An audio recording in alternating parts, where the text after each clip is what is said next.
السلام علیکم ورحمۃ اللہ وبرکاتہ۔ بسم اللہ والصلاة والسلام علی رسول اللہ نبینا محمد وعلی آلہ واصحابہ ومن والاه، اما بعد۔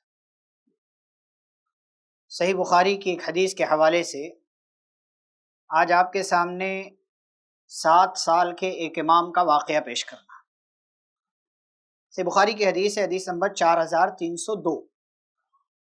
حضرت عمرو بن سلمہ رضی اللہ تعالیٰ عنہ بیان کرتے ہیں کہ ہمارا علاقہ زمانے جاہلیت سے بالکل راستے کے کنارے واقع تھا، اور جہاں ہمارا علاقہ تھا وہاں ایک چشمہ تھا پانی کا۔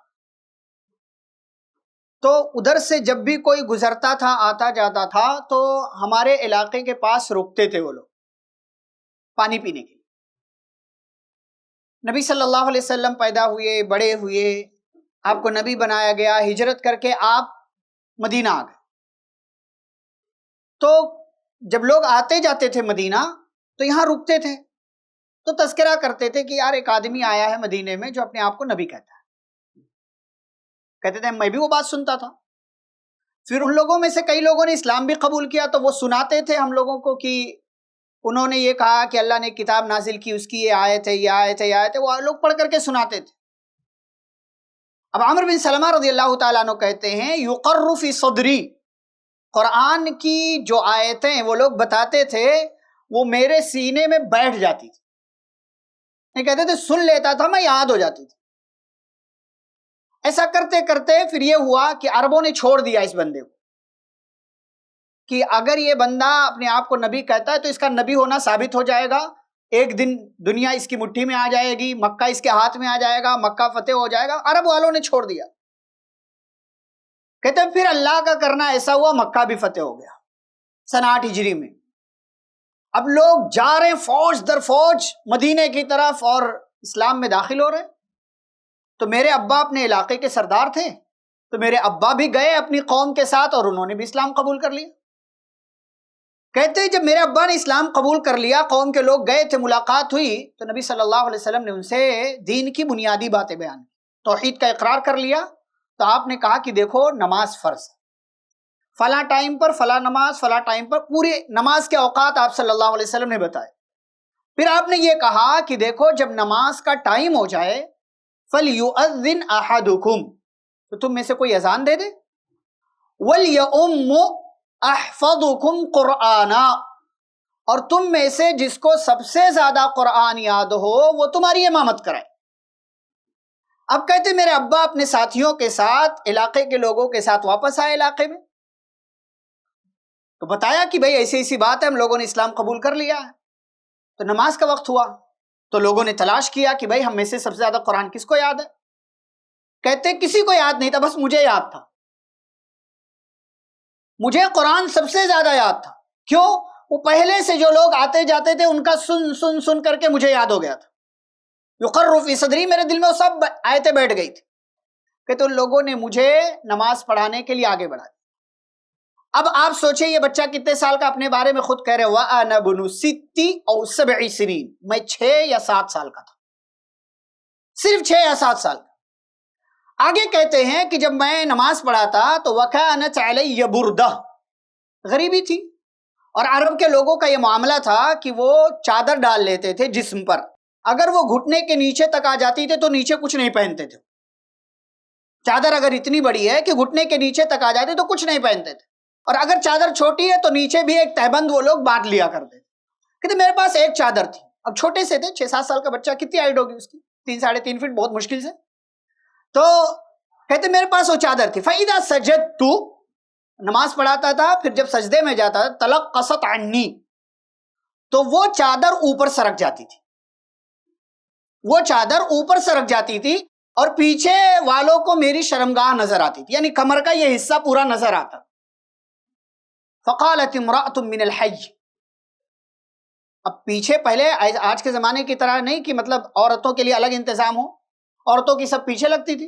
کہتے ہیں کہ علاقے کی کسی عورت کی نظر پڑ گئی شرمگاہ کے حصے پر، تو اس نے کہا الا تغطوا عن نستا قاریکم، کہا قوم کے لوگوں اپنے امام صاحب اپنے قاری صاحب کی شرمگاہ تو ہم سے چھپا دو، یا ہم پیچھے رہتے ہیں ہمیں نظر آتی ہے ان کی شرمگاہ، چھپا تو دو، کچھ انتظام کرو۔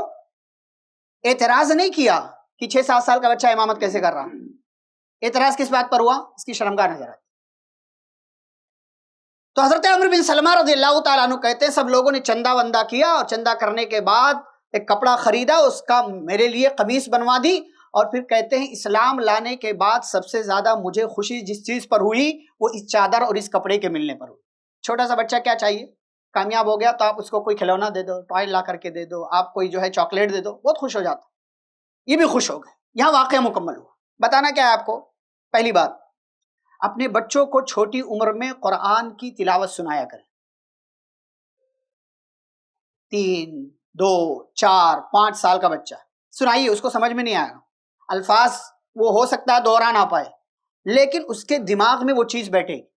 کیا کہتے ہیں چھوٹے سے بچے، یقر فی صدری، میرے دل میں وہ سب بیٹھ جایا کرتا تھا۔ نبی کی خدمت میں گئے بھی نہیں تھے اور یہاں امام بن گئے، اس لیے کہ سن سن کر کے قرآن یاد کر لیا ہے۔ تو بچوں کو قرآن سنایا کرو، ہم بھی سنا کریں۔ پڑھنا جیسے عبادت ہے نا، پڑھنے پر جیسے ثواب ملتا ہے، اسے سننا بھی عبادت ہے، سننے پر بھی ثواب ملتا ہے۔ اور سننے کا فائدہ کیا ہوتا ہے؟ اگر ہم کہیں غلط پڑھ رہے ہیں تو اس غلطی کی تصحیح ہو جاتی، وہ غلطی ہماری ٹھیک ہو جاتی۔ آپ اما پارہ ہی میں سے بہت ساری صورتیں یاد ہوتی ہیں، اب بہت دفعہ بندہ غلط پڑھ رہا ہوتا ہے، اب وہ صحیح کیسے ہوگا؟ یا تو کسی کو سنا دے یا تو کہیں سن لے۔ اگر سنے گا تو پھر کیا ہو جائے گا؟ اس کی تصحیح ہو جائے گی۔ اور بچے کو جب آپ سناتے رہیں گے تو ایسی صورت میں قرآن سے محبت بھی اس کو ہوگی، اور جو سنا رہے گا اس کے ذہن میں کم از کم اتنا بیٹھا رہے گا کہ جب وہ ناظرہ پڑھے گا، ریڈنگ کرے گا نا، تو اسے یاد آئے گا، ارے کہیں سنا تھا، یہ کہیں سنا تھا۔ ہم لوگ تو قرآن اتنا بھی نہیں پڑھتے کہ ہمیں یاد ہو کہ ایک قرآن کی آیت ہے، ہم تو عربی جو دیکھ لیتے ہیں ہمیں لگتا ہے قرآن کی آیت ہے، عربی کہیں بھی دیکھ لیا تو لگتا ہے قرآن کی آیت ہے۔ تو یہ ایک بات۔ دوسری بات کہ جس کو سب سے زیادہ قرآن یاد ہو، اچھا پڑھتا ہو نہ پڑھتا ہو ایک الگ چیز ہے، پڑھتا ہو، لیکن جس کو سب سے زیادہ قرآن یاد ہو وہ نماز میں امامت کرے گا۔ آج ہمارے یہاں کیا لوگ دیکھتے ہیں، آواز بہت اچھی، قاری سدیس کی نقالی کون کرتا، شریم صاحب کی طرح کون پڑھتا ہے، ائمہ حرم کی آواز میں کون تلاوت کر لیتا، یہ کمال نہیں ہے، نقالی کرنا کمال نہیں ہے۔ قرآن کی ادائیگی اچھے سے کر لے جاتا ہو انسان، اور سب سے کتنے حفاظ ہیں آپ دیکھیں، افسوس ہوتا ہے کہ مطلب یاد کر لیا بھول جاتے ہیں، یاد کر لیا بھول جاتے ہیں، اور پھر وہ رمضان میں دن بھر پڑھتے پھر وہ جا کر کے تراویح کی نماز پڑھاتے ہیں، اور لوگوں نے ان کو رکھا ہوا کیوں؟ ان کی آواز بہت اچھی، آواز بہت اچھی ان کی۔ تو یہ اصل چیز نہیں ہے۔ اگر کسی کو سب سے زیادہ قرآن یاد ہے، وہ غریب ہے، وہ نچلے طبقے کا، ہمارے حساب سے، ہمارے سماج کے حساب سے، وہ نماز کی امامت کر سکتا ہے۔ عربوں کے ہاں آپ دیکھیں کسی کو بھی وہ لوگ آگے بڑھا دیتے۔ ایک اگر جانتے ہیں کہ یہ بندہ جو ہے ٹھیک ٹھاک ہے، قرآن پڑھ لیتا ہے، اس کو یاد بھی ہے، تو اسے لوگ نماز کے لیے آگے بڑھا دیتے۔ کتنے ایسے واقعات آپ دیکھتے ہیں سوشل میڈیا کی دنیا میں۔ یہ دوسری چیز۔ تیسری چیز جو ہم اور آپ کو معلوم ہوتی ہے وہ یہ کہ ہمیں اپنا رشتہ علم سے ہمیشہ جوڑ کر کے رکھنا چاہیے، سیکھنا چاہیے، ہمیں سیکھنے کی کوشش کرتے رہنا چاہیے۔ چوتھی بات اس میں یہ ہے کہ ہمیں اپنے علماء کی، اپنے ائمہ کی عزت بھی کرنا چاہیے۔ کتنے ایسے ہیں دیکھیں، مسجد کے ذمہ داران ہیں، ائمہ کے ساتھ بدسلوکی کے واقعات آ رہے ہیں، ناقدری کرتے ہیں، ذلیل کرتے ہیں، رسوا کرتے ہیں، ان کے ساتھ تمیز سے پیش نہیں آتے، انہیں غلام سمجھتے ہیں۔ بعض ائمہ کے ساتھ تو یہاں تک معاملہ ہوا ہے کہ وہی امام ٹوائلٹ کی بھی صفائی کر رہا ہے۔ ہاں، بعض جگہوں پر مؤذنوں کے ساتھ یہ معاملہ ہوتا ہے، بہت غلط چیز ہے۔ ان کا احترام ہے، ان کی عزت۔ اور اسی میں ایک بات اور شامل کر لیں کہ علماء کو، ائمہ کو تحفے دیتے رہنا چاہیے۔ ہمارے یہاں تو لوگ دیتے ہیں، بعض دفعہ جو ہے یہ سمجھتے ہیں ضرورت مند ہے۔ ہاں، تحفہ بھی ہمارے یہاں لوگ ایسے دیتے ہیں کہ ضرورت مند سمجھ کر کے دے رہے ہیں۔ عالم صاحب ہاں ٹھیک ہے، اور بعض دفعہ بعض علماء بھی غلطی کرتے کہ کہیں جا رہے یار میں تو عالم ہوں، مجھ سے بھی اتنا زیادہ پیسہ لوگے، کیوں آپ یہ بول رہے ہیں؟ یہ بھی نہیں بولنا چاہیے، یہ بھی نہیں بول۔ اور ہماری عوام کی ذمہ داری ہے کہ علماء کی، ائمہ کی عزت کے تحفے دے، صرف رمضان میں نہیں۔ رمضان میں تو دیتے ہیں ماشاءاللہ، لیکن رمضان کے علاوہ بھی دیتے رہنا چاہیے۔ دیکھیں پوری قوم نے ڈونیشن جمع، حالانکہ بہت زیادہ امیر نہیں ہے، لیکن غریبی اتنی ہے کہ سب کو چندہ دینا پڑا، اکٹھا کیا، پھر جا کر کے امام کو لا کر کے پیش کیا، امام چادر دی، تحفہ دیا، اور وہ بڑے خوش ہوئے کہ اور یہ اچھا، اس میں ایک اور بات، چھٹی بات، کہ قرآن کی برکت یہ ہے کہ قرآن انسان کو لوگوں کا امام بنا دیتا ہے نا۔ 6-7 سال کے بچے کو کون آگے بڑھائے گا کہ چل بھائی تو نماز پڑھا؟ قرآن سب سے زیادہ یاد تھا، اس لیے ان کو نماز پڑھانے کا، امام بننے کا موقع مل گیا۔ یہ اللہ کی کتاب کا کمال ہے، اس کی کتاب کی عظمت ہے کہ جو بھی اس سے جڑ جاتا ہے اللہ رب العالمین اس کو عظیم بنا دیتا ہے۔ اللہ رب العالمین سے دعا ہے اللہ ہم سب کو اپنے علماء کی عزت کرنے، ائمہ کا احترام کرنے، قرآن سے جڑنے اور اپنے آپ کو قرآن و حدیث کی روشنی میں زندگی گزارنے کی توفیق عطا فرمائے، آمین۔ وصلی اللہ علی النبی الکریم، السلام علیکم ورحمۃ اللہ وبرکاتہ۔